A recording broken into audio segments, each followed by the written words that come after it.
You are listening to the Horse Radio Network, part of the Equine Network family. What a beautiful day for horses in the morning. You are listening to the #1 horse podcast in the world. Here is your entertaining look at the horse world and the people in it.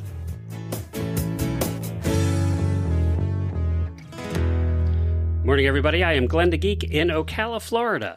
And I'm Jamie Jennings in Norman, Oklahoma. You're listening to Horses in the Morning on the Horse Radio Network for Friday, September 19th, episode 3779, brought to you today by Kentucky Performance Products. Good morning, horse people.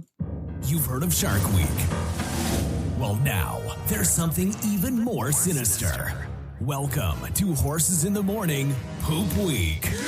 Yeah, an entire week talking about your horse's poop. Buckle up for a slippery ride. Hey everybody, this is Maggie, and I have a poop story. All of us side saddle ladies had just done the Chicago Thanksgiving parade, and we were back on the highway headed home, and there was some guy tailgating us so close that all I could see was the shadow of his car because he was so close to the back of my trailer, I couldn't see him in either mirror. And I could see Bud's tail a little bit out the window. We had a stock trailer, and all of a sudden, this little red sports car looking go buggy thing goes flying out across 3 lanes of traffic, and his windshield, the whole front of his car, was completely splattered with green, runny, icky alfalfa poop. Yeah. Dude, don't tailgate a horse trailer. Haven't we all wanted that to happen, honestly? I've seen it before with urine. A horse peed in the trailer and it blasted out behind. And I was just in a regular car driving, and I was like, yes! We've all wanted that to happen to tailgaters. Magical. We are in the last day of Poop Week, and I've heard from many listeners who were listening to the other 2 episodes, and they were shoveling poop at the time, and they just thought it was kind of meta that that they were doing that while listening to us talk about poop. It's beautiful. So you get one more opportunity to get your pitchfork out, head out there, and shovel some poop while we talk about it today. We're going to finish up Poop Week, brought to you by Zoetis Equine with Dr. Megan Burke. She is going to talk to us about the latest in colic research and treatment. Plus, we have some really bad ads at the end of the show. And then we have an auditor joining us. Alicia's going to join us and talk about the race horses that she bred. She'll do that in the post-show.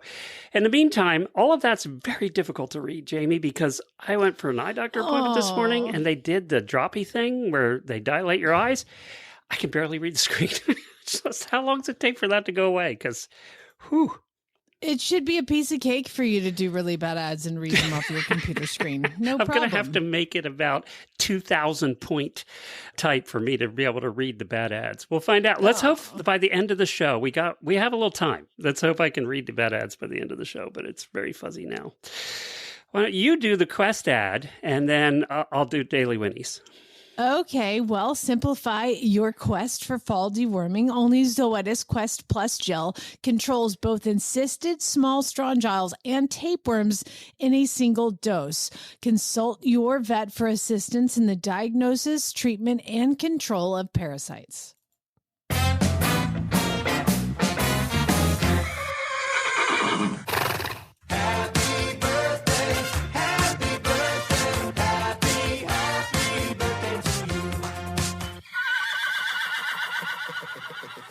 Well, we have 3 auditors with birthdays. Phyllis Allen, Rhonda Crabtree, our legacy listener. Happy birthday, Rhonda. And Liv Brinnick. Happy birthday to all 3 of you.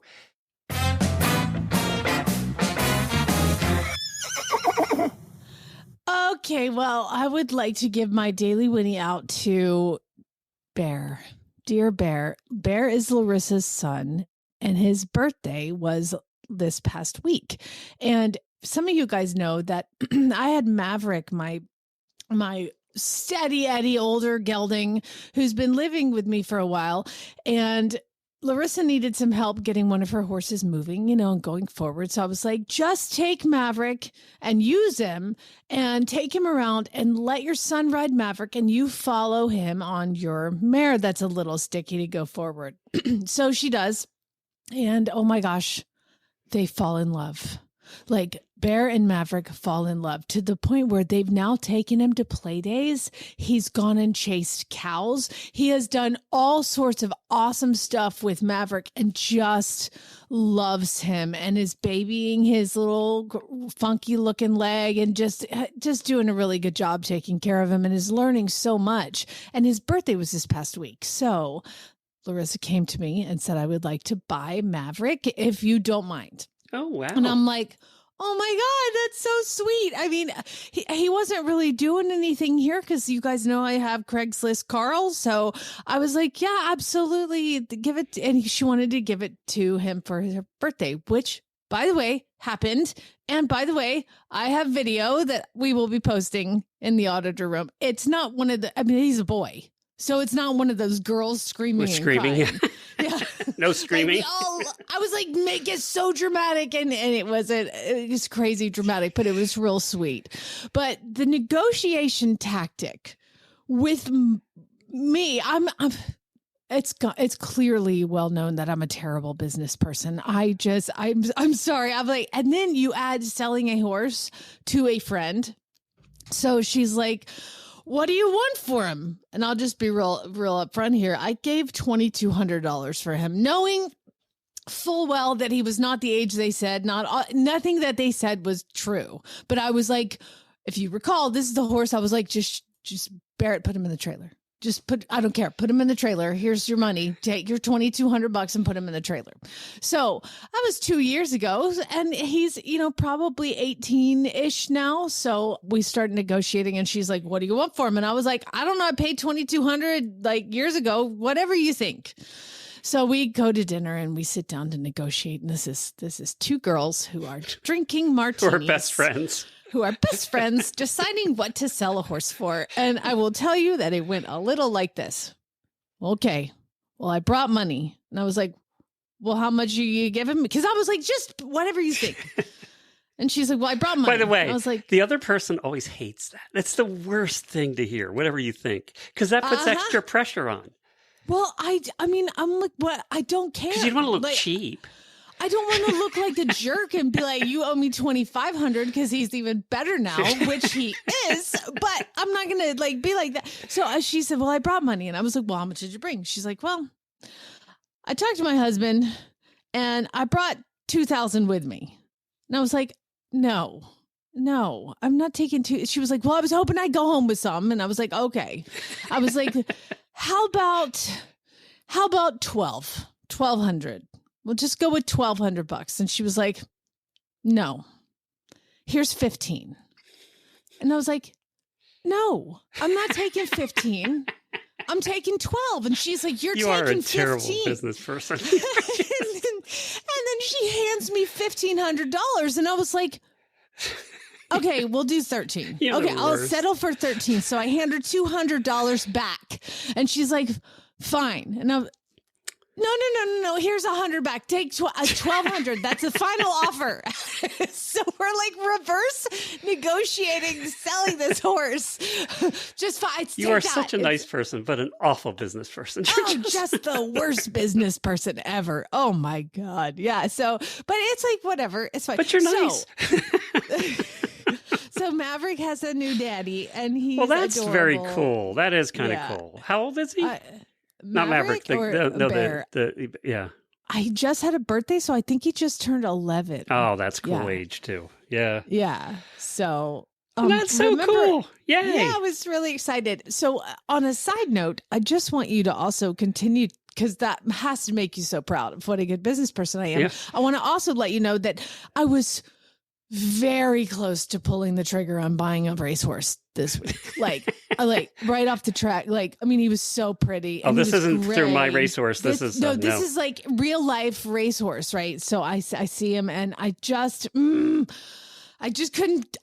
do it. He was in California. It was just too far. And I'm like, why am I buying a horse in California when I've got all these horses here that look at, I'm not doing it. So in an effort to alleviate my non-buyer remorse, because I had some severe non-buyer remorse, I now own an Uncle Mo colt called Thesis Break 24 that I did buy from my racehorse. So I did buy a racehorse this week. I sold a horse and I bought a horse. I mean, it's full circle, right? I mean, it's fine. It's fine. Did you actually buy it? Yeah. Well, I bought 0.01% of them. And $87 for a racehorse is like it's free. Glenn. How many do you own now? About 20? Well, it's funny you should mention that. I should probably take a look at my horses to see if you go to my So if you don't know, when you go to the My Racehorse account, it actually shows how much you've won, and you start like a savings account in your My Racehorse account. Yeah. And how much is your savings account at? Mine's at like $4.50. To ask a lady how much money she has. Oh, I'm asking. It's like $11.74. So shut up. $11.74 or $11.00? Yes. $11. Okay, so Caldera. Well, you have triple mine. Yeah, well, it's because I have about 4 billion times more horses than you. So Caldera is back to work. Oh, yeah, he's back at the track again. For all you Caldera, all 50 of you that are listening to this right now. Improbable luck proved true to his name. He has been retired. Money problem just went back to work with Caldera, so they're together. A native brew just underwent surgery. Why does that make me not feel better about Caldera? Native brew's gonna be fine.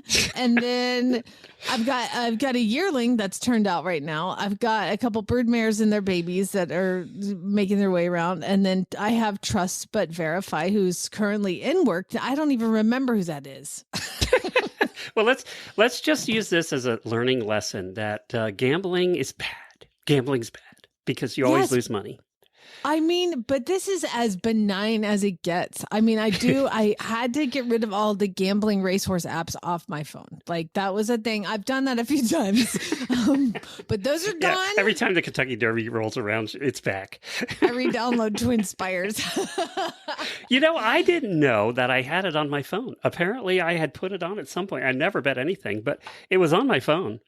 So, but I... Oh, my God. I just looked. Twin Spires is still on my phone. Oh, damn. You better be glad we have nice sponsors like Kentucky Performance Products. I know. Does your performance horse have a sore, stiff muscles? Does he lack energy or tire quickly during exercise? Does his competition schedule require travel? Studies show that horses in regular training and those with limited access to pasture often require additional vitamin E, like all of Jamie's racehorses. They also show that horses being trailered even short distances can face immunity challenges. Elevate Natural Vitamin E can help. A research-proven powerful antioxidant, Elevate maintains healthy muscle, nerve, and immune functions. It does this by delivering a highly bioavailable source of natural vitamin E that is preferentially absorbed and retained in the horse's tissues. For more information, visit kppusa.com. That's kppusa.com. And this one, Elevate, is something that Jamie and us, Jennifer and I, we both have in our barns. Every horse should be on this. If they're not in knee-deep grass all the time, they should be on vitamin E. Yeah, this is a scooter requirement right now, actually. So we do have it because he's not getting a lot of that. So he definitely needs his vitamin E. But that's one you and I have had in our barns probably 12, 13 years. If Miles goes off of it, he gets spooky again. Does he? Crazy. So he's not spooky on it. He is less spooky on it. Without it, he's almost unrideable, which, by the way, I threw the Western saddle on him and took him for a ride in the pasture, and he was great. My neighbor has cows, so I rode him up to the cows and made him stand still and look at them. I'm like, look at them! Look at them! You're going to chase those one day. That's going to be your job. Was he convinced? Not really. No, he just wanted to eat grass. Yeah. He's like, I see them all the time. They're next door. Ding dong.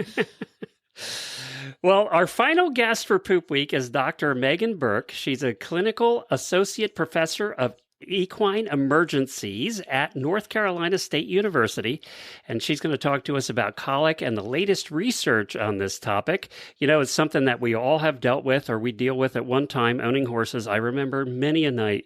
Why do they always colic at 9:30 to 10 o'clock at night too? I remember many a time walking horses till midnight till the vet got there. So that's what we're going to speak about today, something we all deal with. Well, Dr. Burke, thanks so much for joining us on this Poop Week. We really appreciate it. And I don't think we could have found anybody that knows more about poop and how it goes through the system than you. And that's a compliment, by the way. Is it? Okay. I mean, you're not the first person to have told me that that's what I do for a living, and you're not wrong. You are. I mean, that's kind of what you do. So, I know that you have a clinical focus, but you're also a surgeon. So you've kind of dealt with this from all angles, right?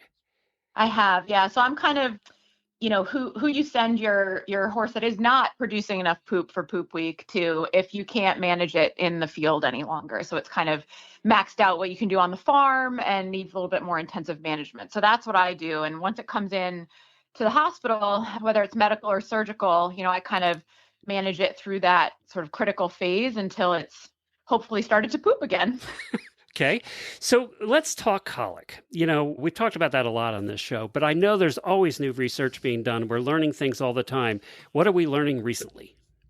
Yeah. So from like a field management perspective, so kind of things that might be applicable on the farm, especially for those horses who maybe need a little bit more than kind of your average one visit dose of Banamine, kind of, enteral fluid therapy type situation. One of the things that, we're kind of really learning is that, the most important thing in a lot of these cases is just making sure you get enough enteral fluid, so fluids in them through a nasogastric tube. And most colics will, especially those impactions ones, everybody wants them on IV fluids, everybody wants them to have mineral oil. But really what we're learning is that just regular old tap water with some electrolytes is often far, far better than all those things that, we think might give us some help. And I think that's often Wait a minute. Kind of so is surprising. tap water in the fluids instead of oil through the tube? I just read about this. Correct. Apparently, Glenn, if you stick a fecal ball in a cup of water and a fecal ball in a cup of mineral oil and you come back the next day, it's a fecal ball in mineral oil still. Huh. Yep. Yeah. So for a long, long time, and I mean, I've been a veterinarian for 15 years and a surgeon for almost 10 now. And when I was in school, which to me doesn't seem that long ago, we were very much being taught mineral oil for impactions. And it's been really, really hard to kind of get both, sort of older field veterinarians who've been practicing for a long time and honestly our clients to kind of trust us that, I know that's what you've always seen. I know that's kind of what you think will work. And in your head, it makes sense, right? I think of it kind of as like you create this emulsion. So it kind of like, breaks things down along with the water. But what we've learned is it's really not true. And honestly, you're better off, just getting a lot of fluids into them. And the nice thing about the water, right, like it breaks down the actual fecal balls and those electrolytes. Essentially what those do is those are salt. And so when you make the inside of the intestine really salty, it draws fluid from the horse's blood into the gut. So it actually is like almost a double dose. So you're putting water in, and those electrolytes that you put in the water are actually drawing fluid into the lumen of the intestine from the horse's body. So that's been a big kind of point of re-education for us, kind of trying to get everybody on board with that. And it seems so minor. But since most colics resolve on the farm with some fluids through the tube and some Banamine, getting that mind shift, that sort of paradigm shift can really, really help. Plus, this is something that not a lot of people know, but if you put mineral oil in the wrong place, so like the tube's in, but the horse gags or coughs on it and it displaces out of their throat and into their airway, you can actually cause really, really severe pneumonia because that mineral oil just sits in those lungs. So it's really kind of got some risks associated with it. And when we know now that it's not really doing any good, we're really trying to kind of educate our students, our practicing vets that we need to kind of switch off of that. This was worth the whole week right here. Just learning that, it does Right make there. sense though. I mean, it makes perfect sense, right? Yeah. And I always thought of it, you make an oil and vinegar salad dressing, right? And you see all those oil droplets kind of, come apart and separate. And you think, oh, that's good. That'll happen in the colon too. But unfortunately, that's just not how it works. Well, obviously oil runs everything. We think of oil as a lubricant. It's got to work, Yeah. right? Yeah. Yeah. Your Not in car this wouldn't case. run without it. So, yeah. So what But else? yeah, that's a good one for kind of just general management in a field. And then as far as kind of more things that we can do in the hospital and kind of, why it can really help to bring your horse into the clinic, even if, ultimately I don't end up needing to recommend surgery to you guys or to the owner. So a couple of the things that they're kind of in the last couple of years that have come out are we've really started increasing our use of rectal fluids. There's a couple of really nice papers that look at, because one of the issues we have is just a sheer volume issue. So you need a ton of fluids to keep a horse hydrated and to break up an impaction because they're so big, but their stomach can only handle so much at a time.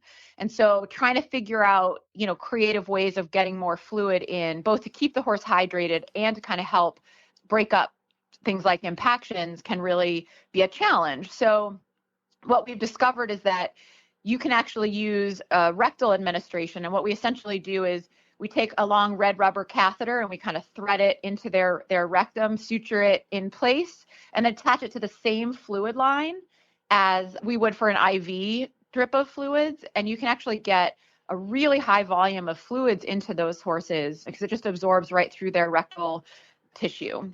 For some reason, I pictured I pictured a high pressure washer stuffed up there to get it out, but apparently it's a little slower than that.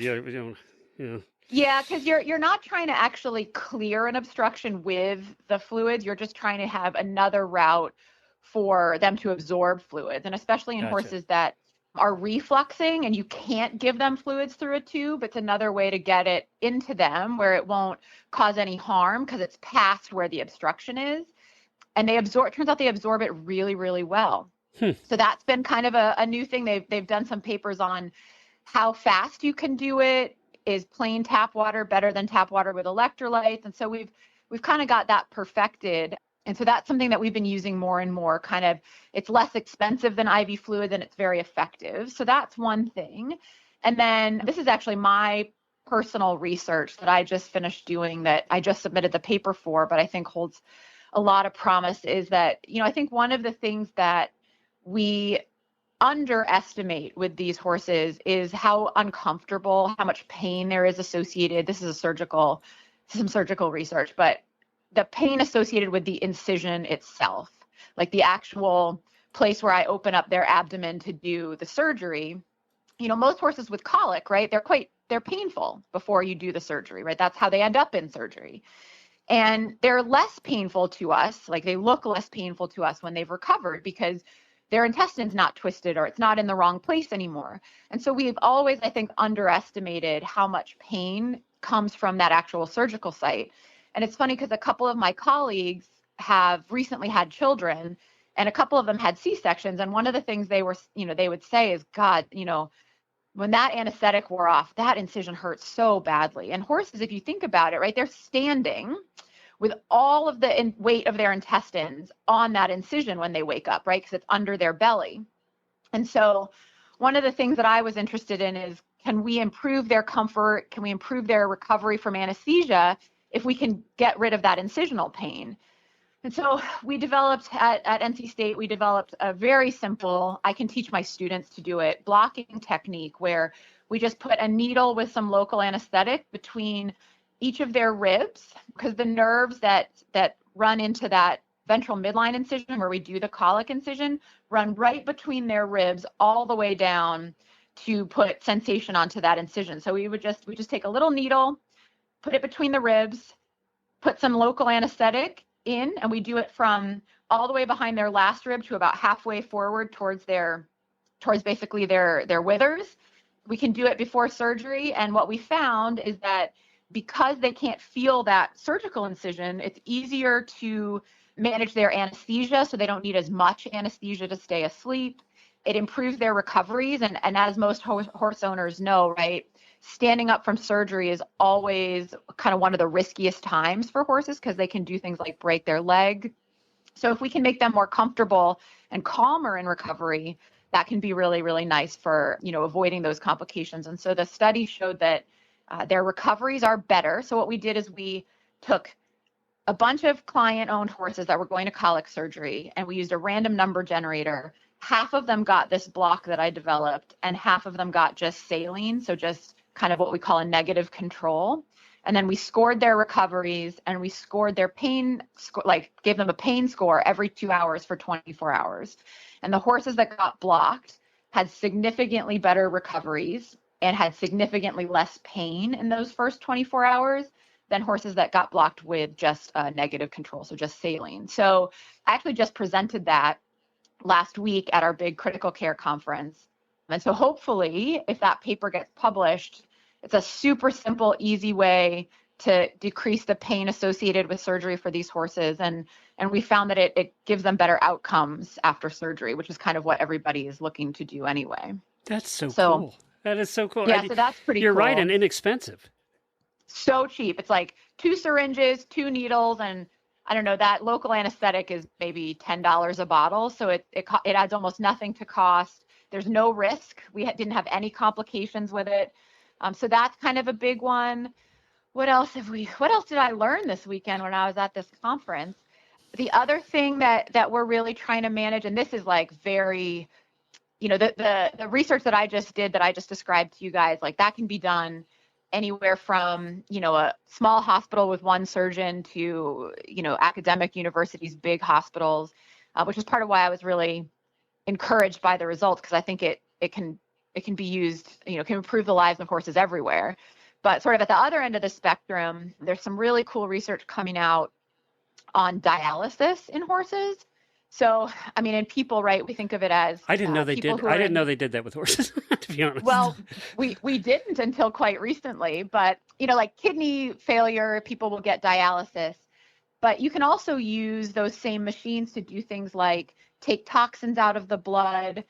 And one of the kind of big toxins that we worry about, and again, horse owners who've had their horses go to colic surgery will probably be kind of familiar with the idea. We'll tell them that the horses will get endotoxic after surgery. And that's because when their tissue loses blood supply, it builds up all of these kind of toxic products that are the bacteria in their gut make, that kind of get absorbed across that compromised intestine. And so that can make them really sick. And it basically it makes their immune system go out of control. And so one of the things that this dialysis therapy can do is it can actually remove those toxins from the blood. And so if you can remove those toxins before they start this overzealous, out of control immune response, then you can decrease a lot of the organ damage that can happen in these colics after surgery. So that's very pie in the sky, like can only be done in usually either big hospitals or in teaching hospitals associated with vet schools.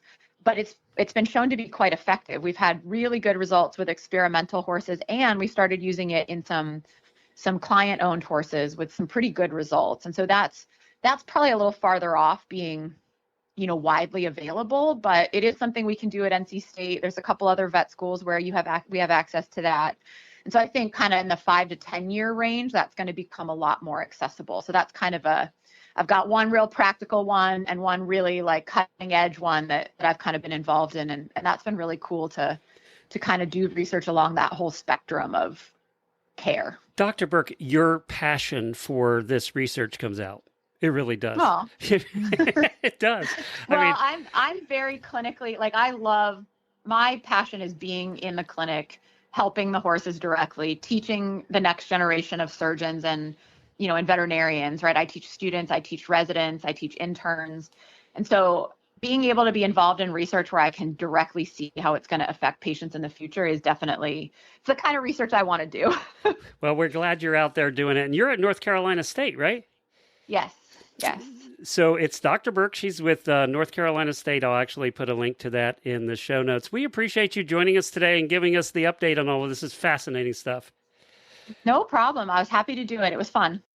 As horse owners, we have an unlimited supply of love for our animals, but we tend to underestimate the cost of their care or their purchase or their sale. Whatever. Routine and unexpected expenses can quickly add up, making it hard to keep pace. Wouldn't it feel great to always be prepared with a budget-friendly way to manage these costs? The Care Credit Health and Animal Care Credit Card can give you that financial peace of mind. With flexible financing from Care Credit, you can get the care your horse needs and then pay over time in easy monthly payments. You can use Care Credit at the more than 25,000 veterinary hospitals that accept the card and use it to pay for everything from diagnostics and surgery to wellness exams and routine care. Care Credit, it's your card for a lifetime of care, subject to credit approval. To learn more and apply, visit carecredit.com/vetmed. Okay, I'm going to have a quick review, a spoiler-free review for you of Downton Abbey. We went to see it the other day, and I know we have a lot of Downton Abbey fans. So Downton Abbey was a show, and then it ended, and then they just started doing movies after it. Yeah, but so this is like the third movie. Last one. This is it. I think this so is. They keep promising that this is the last one, so we'll see. The theater was pretty full, so we'll see if it's the last one. But first, I wanted to do two really good stories. I feel like after the last couple of weeks, we need a couple of good stories. They don't involve horses, but they're just feel-good stories that I came across. So Jimmy Hernandez turned 100 years old, and he's always wanted to skydive. So and he was a World War II veteran, by the way. He's one of the last World War II veterans left. When he was 96, he wanted to skydive, but his family talked him out of it. They said, how about we wait till you hit 100 and then you can skydive? And I'm sure they thought he'd all be dead by 100. Well, good Lord. He tricked them. He got to age 100 and he said, I'm going skydiving and you all are coming with. So apparently his son and grandson went with him skydiving, and waiting on the ground were his 13 children and dozens of grandchildren. They all gathered at the landing spot. And of course he did the piggyback thing, where you do with a skydiver. But he had this huge smile. I saw the picture of him. He had this huge smile jumping out of the plane. It was the thrill of a lifetime. And at 100 years old, he got to do his skydiving with the whole family there. So, yeah. So many things could possibly go wrong. You know what? At 100, he didn't care. He didn't care. I mean, that's the thing is hey, you're marching towards death. You do it. Do what you want to do. And if you go out that way, I mean, what a hell of a way to go out. And, talk about tough seniors. Here's a badass woman, tough senior. She's age 80, and she just finished. She's now the oldest woman to ever through hike the Appalachian Trail, 2,200 miles from Georgia to Maine at the age of 80. She did the Appalachian Trail. People told her that she wouldn't be able to, and she said, yeah, that just was what convinced me. But they asked her, and this is what I wanted to share. They asked her whether she had any advice for older women. And I know a lot of our listeners are my age or older, and she said what she said was actually hit me a little bit. She said it's the journey that's important. Your memories are what you'll have when it's over. Don't rush to reach the end. Instead, live each day. Stay active so you can continue to do fun adventures that you dream of doing. A healthy mind and body requires activity to remain healthy. It's the thing my parents didn't do, Don't let other people's fears stop you. They will always be someone who thinks you should stay on the couch where you'll be safe. The Appalachian Trail is tough. There's 1,000 mountains between Georgia and Maine. There are some mountains where they had to put metal rungs in the walls so you could climb up the rocks. Oh, wow. And she did that with a 35-pound pack on her back. So congratulations to her, 2,200 miles at the age of 80. What an inspiration. That's amazing. But what she said is pretty profound for anybody any age, right? I mean, doesn't matter your age. I mean, but remember what I talked about last week, which was my friend who was giving his retirement speech, and he's like, time is a thief. Time is a thief, but we are so blessed to all be able to have our memories with us, So she made new ones at the age of 80, and who knows what she'll do next. She looked pretty good at the end. So Downton Abbey. So we went and visited Highclere Castle, where Downton Abbey was filmed, when we were in England, and we went with our friend Melinda and Bob. Melinda happened to be down here visiting the last couple of days, so we went with her, which is kind of ironic that the movie came out when she was here. And we got to go with her to see the movie. And I mean, we did whisper the whole time, we were there. We saw that. I mean, we did a lot of that during the movie. But spoiler-free, I'll just keep it relatively short. you all won't be disappointed. This was a perfect way to end this series and movies, and it just was the perfect way to end. There was a little bit of drama, and, there was some tears. Jennifer, of course, who cries at everything, cried. Melinda and I don't think we cried. But, Jennifer definitely cried. There were tears. You could hear people crying. I'm surprised she's a crier at movies. Oh, she cries at the movies. She is a crier. That's her release. Yeah, I guess. You wouldn't guess that, would you? I wouldn't either, but she is. And of course, we went to the movie with the recliners, they're so nice. It's so nice to watch a movie in recliners. Anyway, it was a good movie. If you followed Downton Abbey at all, if you liked all of those characters at all, you're going to like this movie. You will not leave disappointed like so many of us have at TV shows when they show the final episode and we all went, what the hell happened? You won't leave that way. You'll leave just fine. So that's all I'll say. So it didn't end like Seinfeld with them all going to jail. It didn't end like Seinfeld, which was the dumbest ending ever in a TV series, really or Game of Thrones, which didn't end like I thought it would.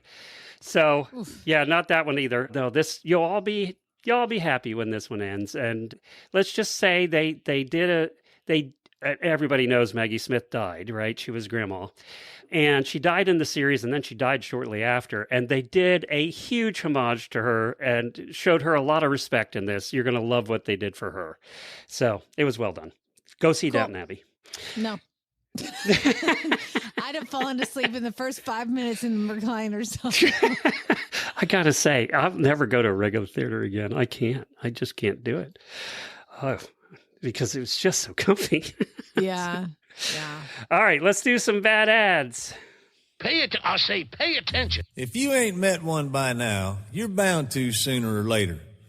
He says one thing and he means another, but hey, he can't help it. He's a horse trader. Horse trading. Well, it's a laissez-faire. Let the buyer beware. Horse trading. They tell a low-down lie with a sincere stare. Horse trading. Well, if they're talking in circles and the deal ain't square, he's a master in the fine art of persuading. Horse trading. I gotta say, I'm a little less fuzzy, but it's still fuzzy. I just raised my font up to 125%, so I might get through this. Well, it's okay. You're fuzzy because you got your eyes dilated. I'm fuzzy because of my existence last night. So Chad's gone. Lucas was upstairs asleep, and we get that, oh my God, 3:30 in the morning what happened? Storm. Oh. Like lightning. And I wake up to like lightning and pouring down rain. I'm like, oh my God. So I pull up the map and I'm like, is this going to be quick or is this going to be a minute? And I look and it is just the beginning of a wall of lightning and storms coming through Oklahoma. And I was like, oh God, I got up. I got in my car. I went down to the barn. I'm like, okay, got to get these horses in, right? And of course, horses, when you want them to do something. Well, they're like, why are you bringing us in? It's just a storm. Oh my God. I could see them, Glenn, in the pasture behind the barn because of the lightning. Like that's how bright this lightning was and how fast it was. And so I flip on the barn lights. I'm open all the doors. I mean, again, I'm soaked. I'm standing out there. I'm like, come on, let's go. And every one of these a-holes just looks at me like, they were like, oh, this feels good. What are you talking about? Well, I can't leave horses in lightning. I just physically, emotionally can't do it. I was like, if you guys don't come in, I'm not going to sleep for the rest of the night. So what do? I have to get a freaking halter and I go out and first thing I do is I grab Butters. Okay, and I'm so like, you're risking death to save your horses. Well, I couldn't. It was death or not sleeping, which is, I don't know. So I grab Butters and I bring him in. And then fortunately, Groot follows. And then I have to go back out there and put a damn halter on Ace. I'm like, you guys, I have like stalls where it's not raining. And I had to close everything at the tops and everything because the sideways rain's coming through and lightning. And of course, I've got this expensive ass event horse who lives here now as a boarder. And I'm like, that's the most valuable one. I got to go get that one. Nowhere to be found. Can't find it. It is gone. I'm like, I can't continue to risk my life. So I get everybody that's going to come in and I get them all in and I get done and I roll up to the house at 4:15 and I am soaking wet, dripping wet, soaked. Come back in the house. I'm like, oh God. So I strip down, get some warm clothes on. My hair is soaked. Like I just got out of the shower and then I laid down back in bed at 4:30. And it stopped. Nothing. I mean, I'm not sleeping, Glenn. It is just, I might as well left the horses out there. I'd have slept the same amount had I not done all that activity. And no, it did storm for a couple hours longer. So I do feel like everybody's okay. And they were all fine. Like, no, lightning did not strike my farm, but it could have. It could have. I mean, look at our tree is now dying that got hit the other day when I talked about it get hit. Our biggest pine tree is now dying because it got zapped. Yeah, so I finally fall back asleep around 6:30 and my alarm goes off to take Lucas to school at 7. Son of a. So then I was supposed to go ride this morning, but it rained so much. I'm just like, you know what? I'm going to go back to bed. So I woke up to do this podcast. So what were we hopefully doing? Be okay. Oh, really bad ads. I'm explaining why we're both going to suck at really bad ads Yes, today. that's right. So don't expect anything. The following products are provided by HorseLoversWithAZ.com, home to over 120,000 products for your barn, horse, and you. Check them out at HorseLoversWithAZ.com. So we have a prize. It's the Abetta Fridge Saddlebag. That's right. It's a saddlebag that asks, well, let's be honest, it acts like a holder of beer. You can cooler. Yeah, it's a cooler. Has a removable waterproof liner, fold over hook and loop panels, so you can put your beverages in there and ice in there. It has zipper pockets for cell phones and snacks, so you're good to go on a long trail ride with this thing. It's worth $96, and we'll have a winner for that at the end of the month. Okay, let's get to bad ads here. Can you read the ones that submitted? Yes, yeah. Also submitted. You guys are in the drawing. Nikki, Caitlin, Michelle, Alicia, Clark, Savannah, Katie, Joanne, and Stephanie sent this one in, which you're going to read if you can. Wisconsin, Minnesota, Illinois, horses for sale. That's the big type. Let's see, I do a little type. I am looking for a suction. You read that right. I did? Yes. Yeah, I am looking for a suction for this ungated saddle horse I purchased in April. Is that something we don't know about? I don't know. No fault of his. He's just not gated, so too slow for my agenda. He is a Pinto Bay grade 18 years. Instant message if you are interested. Do not put rude comments on my ad. They will be removed. Oh, I can't see the comments because I wanted to see the comments because they're all asking, what's a suction? What's a suction? I'm looking and for again, a suction. remember, we've made fun of stuff before, and we're like, because we didn't know what it was, and it turned out to be something. So if anybody knows what a suction is. I think he was trying to say, I'm looking for a sucker for this ungated saddle horse. That would be also a weird thing to say. All right, Fred sent the next one in. Oh, no soul. Okay. It's a picture of a really cute black quarter horsey looking something and with a huge white blaze. Wow. Really pretty. Yeah. The ad says useless trail horse. Unknown age, late teens likely. It's written like a poem. The next line is has a limp, broke, but an asshole.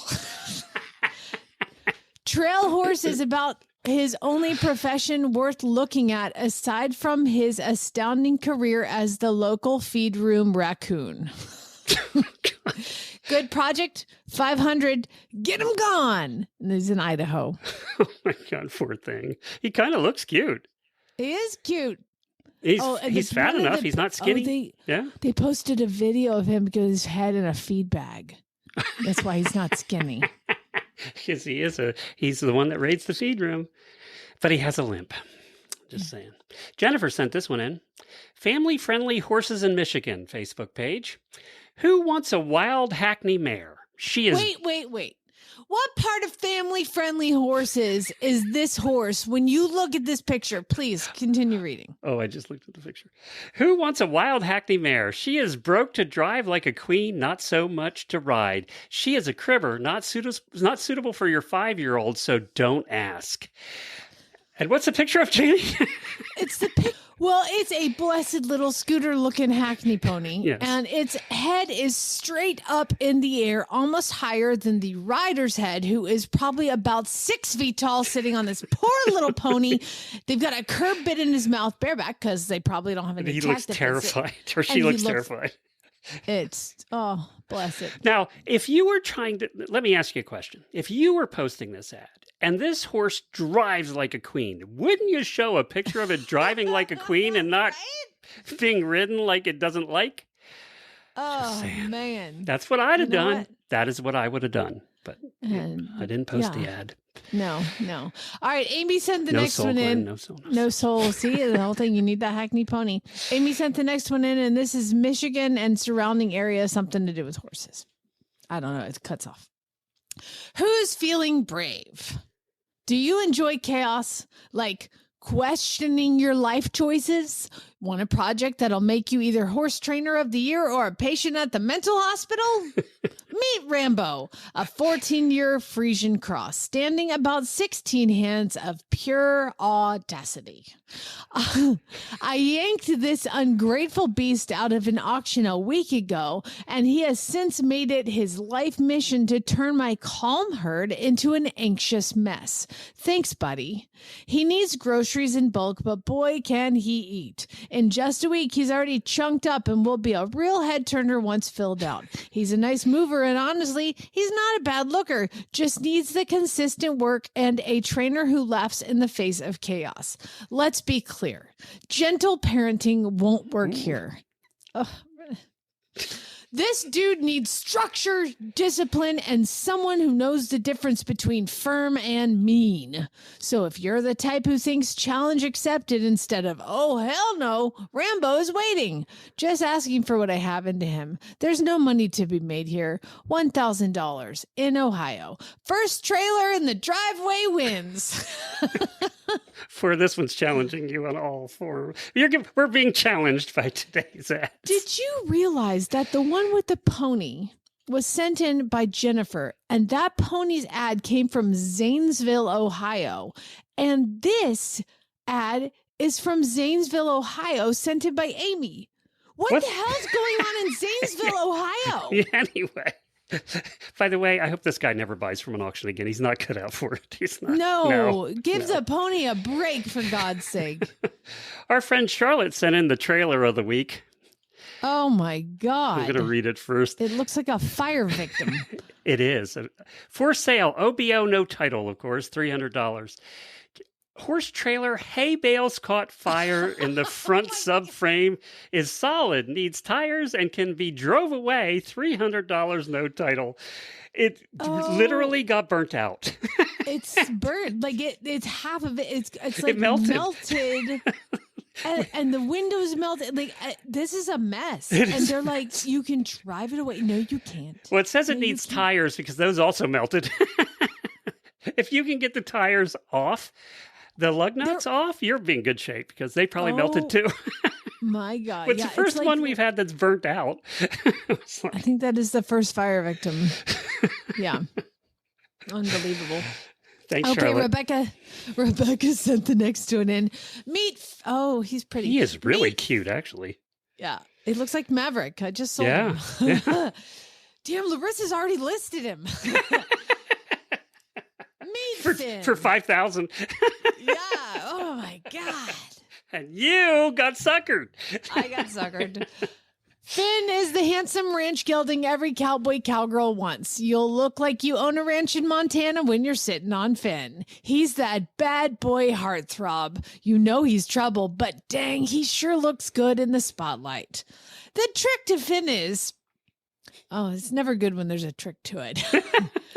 When you swing your leg over and he scoots his gorgeous booty across the pen, just hang on tight and pretend like you meant to do that and you'll be fine. Basically, he's broke with a side of drama. He's not snorty, and we've not found any buck or rear to go along with his tuck and scoot. He doesn't have to. He dumps them all right after they get on. Finn is for the cowboy who wants a good-looking partner to brag about when he comes out the other side. Bring your trailer, bring your cash. Oh my God, I'm going to get this horse. Just teach him to come to the mounting block. He'll be fine. You'll be fine. This is a very cute horse. Rebecca. It's a buckskin, a beautiful buckskin. Looks just like Maverick. It's like a love child of Maverick and Duke. It's a good-looking horse. And you know what? You could teach that. This horse's problem, you can fix in about 10 minutes. So yeah, I got it. All right. Kelly sent this one in. Free shed. Can I deliver it? No. Even if I were willing to, I cannot. Do I wish to trade for anything? Absolutely not. Will I dismantle it? I really don't want to. Is that tree going to fall on you while you remove it? Highly unlikely. How fast can you move? Size, I don't know, like 6x6 maybe. You could recycle it, set it up somewhere, hide your enemies in it. Just kidding, don't do that. I don't care. I just want it gone. You can take it to the junk. You can take it to the junk four-wheeler too. You can take the junk four-wheeler too. Is it available? Yes. Don't send that stupid prompt. Does the dog go with the shed? No. Well, I'm glad he's keeping the dog. Is there a picture of this beautiful shed? I don't see the shed picture. Darn it, yes. Kelly. We need photos. I want to see what the tree was doing to the shed and why that was a problem. Yeah, right? I mean, if you have to warn against death taking it down. There's a reason this guy didn't want to take it down. I'm assuming there's nobody lined up to go take a 6x6 shed under a perilously hanging tree. Which apparently is a four-wheeler and it doesn't run. Yeah. Horses for sale. Faye sent this one in. Horses for sale, South Carolina, North Carolina, and Georgia Facebook page. Okay, y'all? Ain't no punctuation in this thing. Looking for I don't know if they're asking or telling. It doesn't matter. Looking for a cheap project horse, nothing over XXX, any bred. Besides saddle, comma, bread, BREAD, by the way. Just look for the theme. It's all BREAD. A lot of bread, different kinds of bread. A lot of bread. Any bread besides saddle, comma, bread or standard bread. I'm looking. What the hell am I reading? I'm looking for something that we told you this was going to be difficult today. So annoying. Like, how do they stare at this and then hit post? God, we're gonna have to have an award for the listener that sends in the most aggravating one every month. And Faye, you win. This is winning. I'm so irritated. I'm looking for something that can be green broke or just needs a big refresher. Something that has potential in jumping or barrels. I do not have a trailer, so I cannot do transportation. PM me. I'm so mad right now. I'm just mad because my brain hurts. Like, that was just and barrels and jumping are two completely different things. You know, decide what you want to do. Pick that out. I couldn't even pick that out. They're completely different. What kind of horse exactly do you want? Well, anything besides a damn saddle piece of bread. You're going to have to read the next one. With my blurry eyes, that's way too small for me to read. Oh, yeah. I can't even see it. Here we go. Okay, this is from Allison. It is small. I need my glasses. What is that second word? Hold on. I got it. Custom Eamor Association saddle with rawhide tree, 6-inch cantel, 15 1/2 seat, used in the mountains for various things and has unique characteristics. There are a few grizzly bear teeth holes in it, but only punctured the leather and not the tree. Coming with a breast collar and cinch, 800. Back up! What? There are a few grizzly bear teeth holes in it? I feel like that is where we should focus. Yes. Right. How about your leg and your arm and your body? Very nonchalant about the grizzly bear. Is there blood holes. also on the leather beside the puncture holes? Was the horse wearing the saddle at the time? And how is the yes. like so many questions? Yes, Allison, please write to them and just say, "Hey, what's up with the grizzly bear teeth? Yeah. Could you please let us know how that happened? I need more information. I am you have to say you're very interested in the saddle, but you do have an also vested interest in finding out why there's grizzly bear teeth holes. How do you know it's a grizzly bear? Where are you? Yeah. Were you on the horse at the time of the bear attack is what I want to know. Glenn, congratulations on a fantastic job of putting together Poop Week. Very proud. Thank you. Actually, we got a lot of good response to it, so I'm happy about that. Very nice. We're not done yet. No? Because I have the final AI poem to end Poop Week. Read by Ashley in her best Ashley AI voice. So thank you, everybody. Thank you to everybody that was part of Poop Week. We really appreciate it. We had a lot of doctors on this week. This is probably the most doctors we've ever had on in 1 week. We also want to thank medical week. Yes, we also want to thank Zoetis Equine. Probably there will be no medical next week, I hope. Zoetis Equine, we want to thank Zoetis too for sponsoring Poop Week. We really appreciate their support. And they're a big supporter of Equine Network as well. So thank you to Zoetis. And now we want to thank Gemini AI, for writing the final poem for Poop Week. And I don't think you have to thank AI. oh, well, Gemini customized it for us. Here we go. Oh, cool. All week we've talked of dung and dirt, of piles so high they rip your shirt. We've learned of fresh, of dry, of cold, of compost turning brown to gold. We've laughed of muckers, strong and brave, who wield a fork and never cave. We've found that poop, though oft maligned, feeds the earth and clears the mind. So here's to manure, the noble heap, the endless gift our horses keep. Poop Week now ends, but don't you fear, more piles will drop the rest of the year. Customized. Perfect. End of Poop Week.